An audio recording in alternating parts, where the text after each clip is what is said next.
दसिया कि 15 नवंबर 2012 ਨੂੰ शहबाज शरीफ साहब का इतने जलसा होया, मैं उन्होंने इनवाइट किया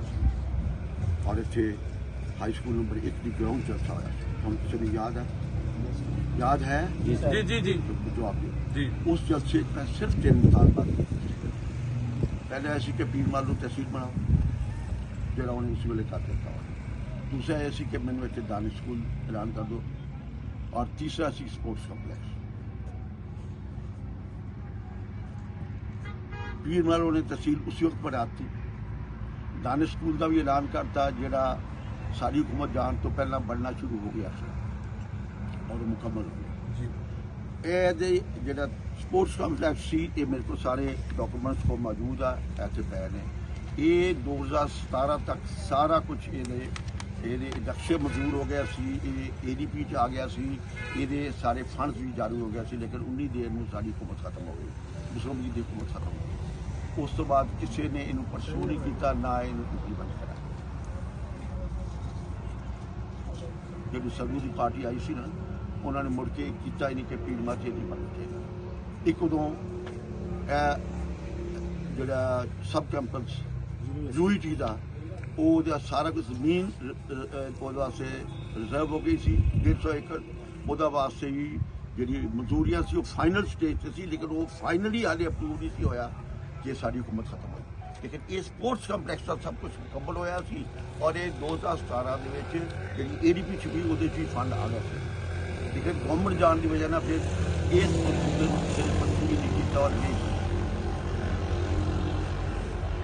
जिस वे फिर 2022 तो बाद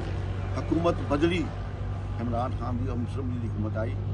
मरकज आई सी, सूबे च नहीं सी, थोड़ी देर महीने 1.5 महीने वास्ते हमजा शहबाज भी आया था। मैं पता किया कि इस मनसूबे का की बने, मैंने पता लगे कि एवरीथिंग हैज़ बीन शेल,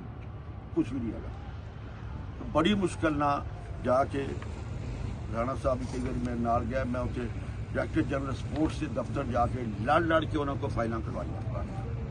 जिन्हें पूछा होगा जी कोई नहीं की पूछू भाई कोई नहीं की पूछ मजे मैं सारा कुछ तो मैं मौजूद करा के उन्होंने फिर असी रैफर दिते थे फाइलें, फिर दोबारा असी करवाइया और फिर 2018 फिर मैं इलेक्शन हार गया, लेकिन चूंकि मुस्लिम लीग की पंजाब से हुकूमत बनी है, मैं जाके फिर असी और सैकटरी स्पोर्ट्स और डायरैक्टर जनरल स्पोर्ट्स को मिले और मैं बड़ा शुक्रगुजार हाँ प्रेजेंट गवर्नमेंट का कि उन्होंने फिर इस लास्ट ADP ये वास्ते 28 करोड़ रुपया अगर कि जितनी चीज़ा उदों मैं मंजूर करवाइया जी मंजूर 28 करोड़ है, इस तो अलावा भी बहुत सारी चीज़ें स्विमिंग पूल भी सी हो हॉकी पुराने वो सब कुछ उन्होंने सेलेक्ट कर दिया, कुछ उन्होंने ये ऐसे क्रिकेट का स्टेडियम और क्रिकेट ग्राउंड बन रही है, जिम बन रहा है, इसे बैडमिंटन कोर्ट्स और टेबल टेनिस वगैरह भी खोलनी चाहिए, जिम वगैरह बन रहा, वॉलीबॉल का बन रहा, बास्केटबॉल वगैरह बन रहा, ये सारी चीज़ें मुकम्मल हुई और ये सारा उस वक्त 39 एकड़ रकबा खालिद सरदार को चेयरमैन से सारी हुकूमत तो पहला और मैं हाँ 39 एकड़ या 41 एकड़ इतना रकबा भी अभी ये रिजर्व कराते वरना सारा उदों ही इंक्रोचमेंट शुरू हुई थी, साढ़े जान तो बाद ही फिर दोबारा इंक्रोचमेंट जो सारी इंक्रोचमेंट खत्म कराई थी और मैं उस वक्त ASC तो खालिद साहब ने कहा कि उन्होंने तबादल जमीन लाती थी अपने साथ ये स्पोर्ट्स कॉम्पलैक्स इतने बनना तो अपनी टारगेट है कि होर जगह बना लें। मैं उन्होंने डिस्टर्ब नहीं किया, मैं कह जी इन्होंने किसी होर जमीन कर दो, सरकारी जमीन भी आता और ये स्पोर्ट्स कॉम्पलैक्स वास्ते ताकि बन जाए। स्पोर्ट्स कॉम्पलैक्स की 4 दीवारी मुकम्मल हो रही है, मुकम्मल हो जाएगी, जो हमने 2.5 करोड़ रहा है ये सारे दसेंगे तो ठेकेदार साहब जो कर लिया और ये देखो फुटबॉल का कुछ ग्राउंड पहला बन गया, क्रिकेट का स्टेडियम बन रहा और आलमी मेयार का इतने क्रिकेट की ग्राउंड बन रही है। आम नहीं होगा एक कहा भी जरा है आलमी मेयार के जिदा की क्रिकेट के मैच होंगे आलमी मेयार के उदा का ये पिच भी बन रही है और ये ग्राउंड भी बनी है और ये वास्ते दोनों पासे तमाशाइयां वास्ते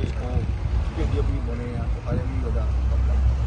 उस तो नाल ही जिम है वो टेनिस अपना टेनिस करना बैडमिंटन टेबल टेनिस जिम उन्होंने सारिया की फैसिलिटीज मौजूद है, बास्केटबॉल और वो वॉलीबॉल ये सारा कुछ बन रहा, लेकिन ये बाकी कुछ चीज़ा हाले रह गई जी उदों मंजूर कराई। मैं हूँ चूँकि MNA नहीं है, ज़ाहिर है मेरी वो मैं उन्ना मास्टर नहीं है जिन्ना मैं जब MNA होंदा तो फिर मैं मास्टर होंदा, लेकिन मैं फिर भी शुक्रगुजार हाँ। डायरैक्टर जनरल स्पोर्ट्स का सैकटरी स्पोर्ट्स हुण बदल गए ने, नवे आ गए ने, उन्होंने सारे ने दिलचस्पी ली और पंजाब शायद 4 मंजूर होए मसूद पूरे पंजाब 4 स्पोर्ट्स का फ्लैग मंजूर है, जो सब तो ज़्यादा फंड पीर मार गया स्पोर्ट्स पर, और ये सारा कुछ थोड़े अखां दे सामने है कि ये हुण बन और बाकी चीज़ों के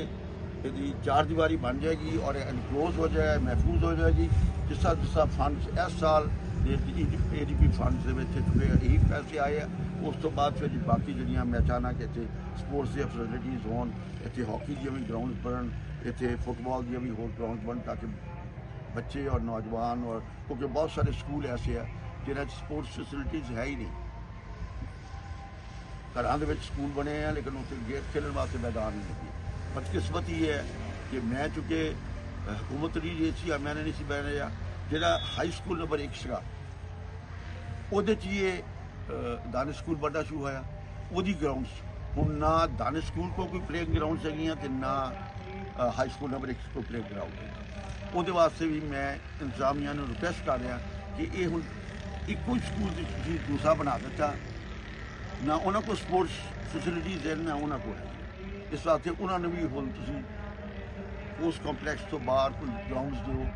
रकबा दो ताकि उत्थे वो बच्चे खेलन वाला स्कूल दो, इंशाअल्लाह ताला वही हो जाएगा। 2.5 किलोमीटर का ट्रैक भी है, जॉगिंग ट्रैक भी ये है और तुसी देख रहे हो नाल प्लेन हो रहा है। ये जी जमीन बची है असी कोशिश कर रहे हैं ये हॉकी ग्राउंड भी कंप्लीट हो जाए और असी रिक्वेस्ट की है ये भी पोल लग जाएंगे और मैक्सीमम जोड़ा इनू यूटिलाइज कर सकते हैं। मियाँ साहब कोशिश कर रहे हैं कि असी इनू एक्सटेंड करके और आने वाले बजट कोई 10-15 करोड़ रुपया होर लै आइए और कोशिश इन्हों की जारी है। असी अपने वालों मियाँ साहब जा भी रहे हैं, उन्होंने रिक्वेस्ट भी कर रहे हैं। इंशाअल्लाह ताला पीर मल लई ये बहुत अच्छा मनसूबा है, पंजाब का सब तो अहम मनसूबा है और उस मनसूबे सानू खुशी है कि ये टास्क जोड़ा ना मियाँ साहब के हिस्से च आया और उन्होंने पूरी मजबूर अपने तनदेली काम करके लोगों ਲਈ है पीर मल लई बहुत बड़ा अचीवमेंट है, बहुत बड़ा प्रोग्राम है और वी आर हैप्पी। साडी जमीन स्पोर्ट्स ਲਈ बड़ी जरखेज आ, ਇਹਦੇ ਚੋਂ इंटरनेशनल लेवल के लोग निकलणगे और पाकिस्तान का नाम पूरी दुनिया च रोशन करेंगे। असी चाहते कि हर किस्म का ग्राउंड इत्थे बने और ये लेडीज़ ਲਈ भी ट्रैक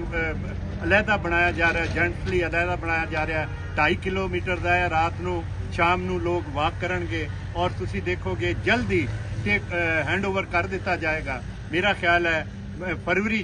ये हैंड ओवर कर दिता जाएगा सानू लोकल गौरमेंट पीर मल नूं और उहदे चों ये फैसिलिटी शुरू हो जाएंगियां। बाकी गाहे बगाहे फंड आउणगे, इनू असी रेनोवेट करते रहांगे और बेहतर इनू पोजीशन च लावांगे ताकि ये इंटरनेशनल लेवल की हर गेम का इत्थे ग्राउंड होवे और ये पीर मल लोकां लई बहुत वड्डा मनसूबा है। मैं पीर मल वालियां नूं मुबारकबाद पेश